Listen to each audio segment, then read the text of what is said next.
Outubro Rosa é um convite para olharmos com carinho para a saúde das nossas mamas. O câncer de mama é o mais comum entre as mulheres, mas quando descoberto cedo, as chances de tratamento são muito maiores. O primeiro passo é conhecer o seu corpo. O autoexame das mamas não substitui a mamografia, mas ajuda você a perceber mudanças que podem aparecer ao longo do tempo. Fique atenta aos sinais como nódulos, mudanças no formato ou tamanho das mamas, secreção nos mamilos, áreas endurecidas, pele com aspecto de casca de laranja ou vermelhidão presente. Toda mulher a partir dos 40 anos deve conversar com o médico sobre a mamografia anual.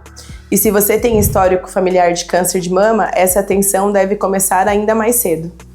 Cuidar da sua saúde é um ato de amor. Neste Outubro Rosa, marque sua consulta, faça seus exames e compartilhe essa mensagem com outras mulheres. Informação e prevenção salvam vidas.